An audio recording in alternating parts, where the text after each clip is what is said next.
Ambassador ar an gédal sias is míle mawicas sa gwaile tain agus le a van céile agus an fuirin a sacht an óisic cuirin si ver fól an seans a huirt am héin an lair cúpla focail a ró fuin lair seo agus ar éon rad eile is míle mawicas sa gwail is na daine atá bailún seo as gon fíorcinn fóilse d'áirisiúd rúm héin raibh a van céile siad san atá teas sa lum.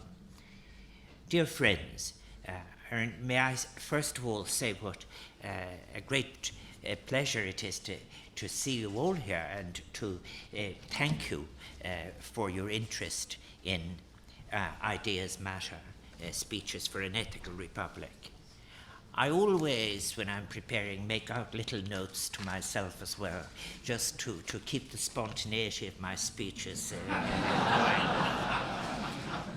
As I said, I do want to say how grateful I am to the ambassador, who himself speaks so regularly on the rich areas of Irish experience in literature, for providing me with the opportunity of being here today. May I also thank Maurice Walsh, whose our paths crossed a very long time ago. And he was on his first assignment for the Irish Times as their foreign correspondent. He was, in my view, he set a headline for others to follow in terms of his interest in history and ethics. And there are so many of you here. I see Lord Dubs here, who will remember our times in Nicaragua together in America Central.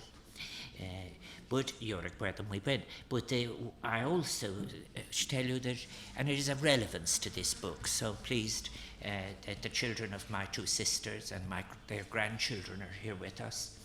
Because in a way, the writing of this book, when I decided to take the position I did on my inauguration as president, everyone knows now, it has been well described, how I went away and wrote this piece, which is in the book, saying that it would be, I hoped, a presidency of ideas. Let me be blunt about that. People who have had the good fortune to have had the life I've had in so many different circumstances, both as late academic and as a university teacher and as a public representative, realize that it is a great gift to be allowed space in the public world. It's an even greater gift to be allowed to release one's words out of conviction in the public world. I'm deeply committed to that, but also where the themes that you will find covered in the book.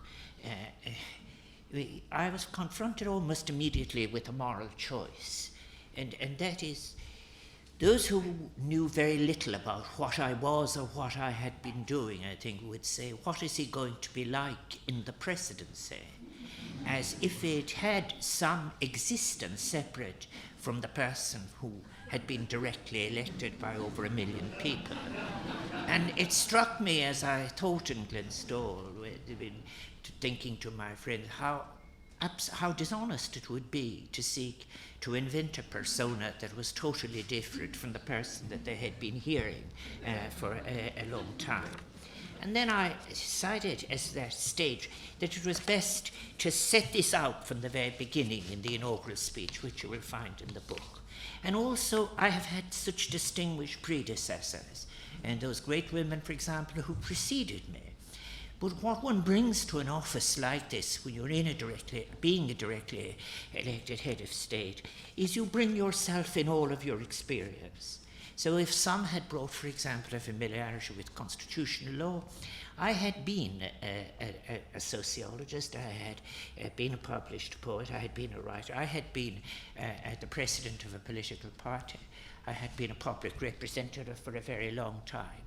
And most of my experiences over many decades had been, in fact, engaged with those who are what I call being involved in a dialogue that sought emancipation. Emancipation in a political sense, emancipation in a gender sense, emancipation in a sense of work and so forth. So therefore, the truth, what we all do in the end, in reflection, is to ask ourselves tough questions, is how have we done in the search for authenticity?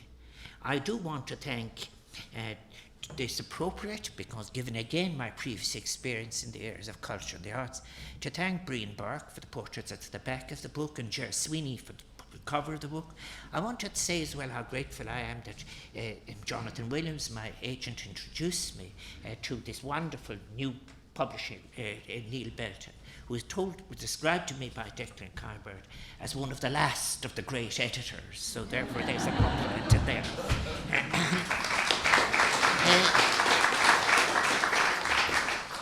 So what you will find is, yes, you will find, as I've said, the case for words matter, if I might borrow a piece from Harvard. You also, I think, as well, why I mentioned, for example, my family. Half of my family immigrated in circumstances they know better than I, and it's very, very important to me that my studies of migration were never ones that were for academic only. When I was studying migration at Manchester University, it was very important for me to realize how important the concept of transience is, and how you cannot keep reducing people to definitions of the point of origin or of destination. We are actually, as I say in one of the speeches, I think, anyway, all transients in time. So you will find discussions of those, about, it's in 8 major sections. Migration, diaspora, and the famine are there. I've continued my work on the famine because I think it is very important that we face truths in relation to it, not in any sense of inventing new recriminations, but of coming to a full understanding of its complexity and learn from it. I think in relation to culture and literary insight, the discussions I've had, and John Hewitt and Patrick Kavanagh are ones which made an important point. And that is, it told me something about conservative scholarship, and all scholarship is important, but scholarship shouldn't be exclusive, and one that excluded very early on the insights of migration and poverty and exploitation. You found it surfacing in the novels and in the poems, even if it was missing from the formal social science, and thus that is where you fall there. In the pursuit of ethics, over the year, as I became, after my inauguration, I had 2 big initiatives. One was to ask young people how they might envisage the future. It was originally to have been called Being Young in Ireland, but I quickly changed it to Being Young in Irish because there were so many of the young people gone abroad. And in that consultation with over 800 people, certain things encouraged. First of all, there is a huge capacity for the ethical transformation and reworking of our institutions and experiences among young people. Later, I followed this with a second consultation called the Ethics Initiative.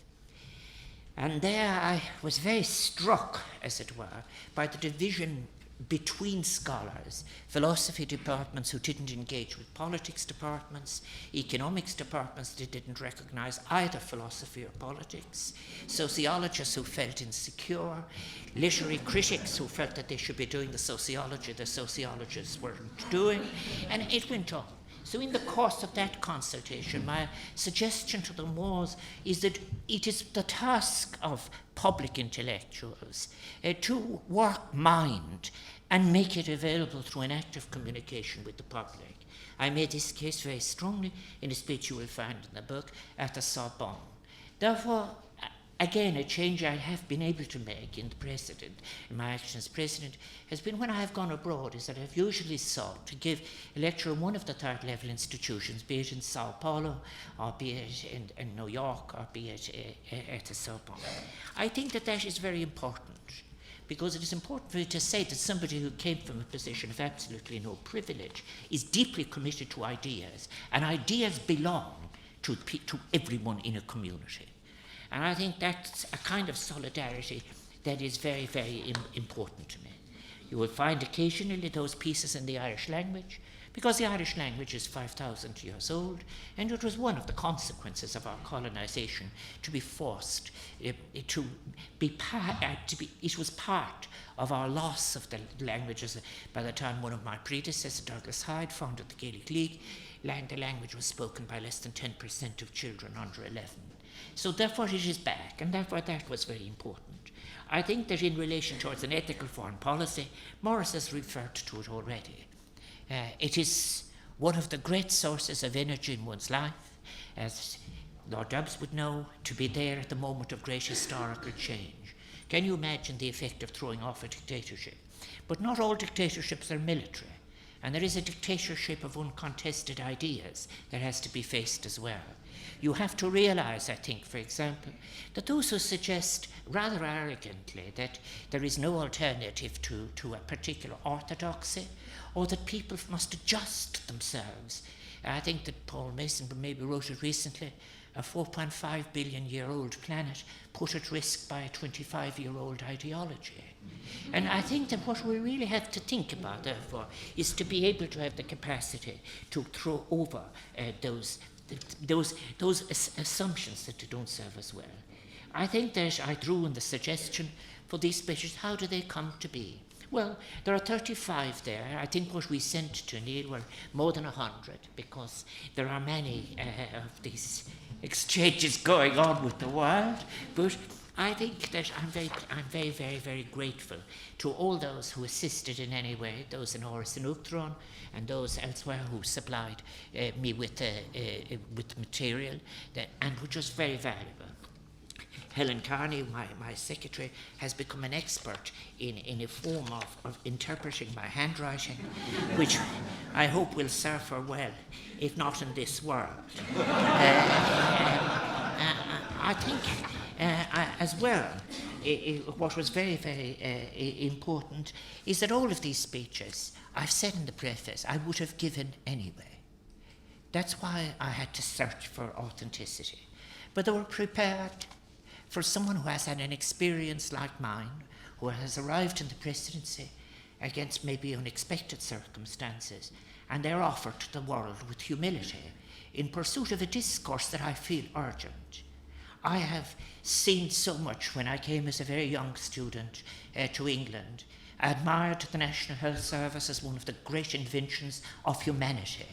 I've admired people's commitment to public housing, of people's care for each other.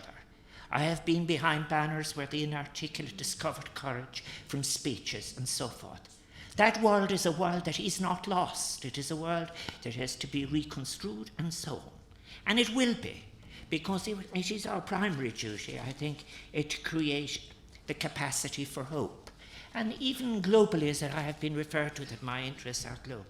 If we are to take great and ambitious projects like responding to climate change or in building sustainable development, as more than 108 heads of state have signed up, it means, in fact, being able to move towards regarding what is at both universal and diverse and local all at the same time. That's a powerful invitation, and it is that why it must always be the politics of hope. I think in the section, finally, as I finish, there are 8 sections in all, in relation to where I looked at current challenges to democracy. And I have spent a considerable amount of time critiquing what might have been regarded for crudely as the Chicago model of economics. I do so that, and I have to do that in a way, because reference was made to John Maynard Keynes. When one reads Skidelsky's or any biography or look at the Keynes papers and think of the moment when Keynes returned, having been defeated in the encounter in the United States, and he dies just over a year later.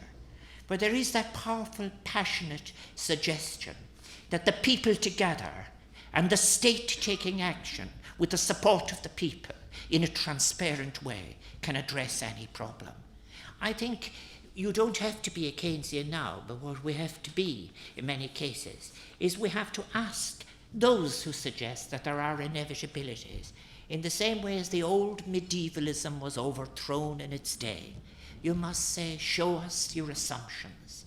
And I strongly believe, when I was launching the book in Dublin, I said, there is nothing that the people can't understand if it is explained to them properly. And in the same way that literacy in its day was at the root of making parliamentary democracy general, now economic literacy, fiscal literacy, understanding financial interconnections, that is so necessary to bring to account huge international speculative forces that are not responsible to any precedent, any parliament, but represent, in fact, the strong interests of the selfish few, the 1% who would like to define economics and society in their fashion. And therefore, what we all do with humility then is we do our best to say there's no conversation we can't have. There's nothing we can't read. There is nothing we can't understand. And therefore, all speeches are public speeches. And they are all offered as an invitation to discourse, never sectarian, never elitist. And always, as I said, no more than as I was speaking about memory during the period of commemoration, a hospitality of narrative. We must be able to place our narratives side by side, our hopes side by side. So it has been a great privilege, I have to say, to be President of Ireland.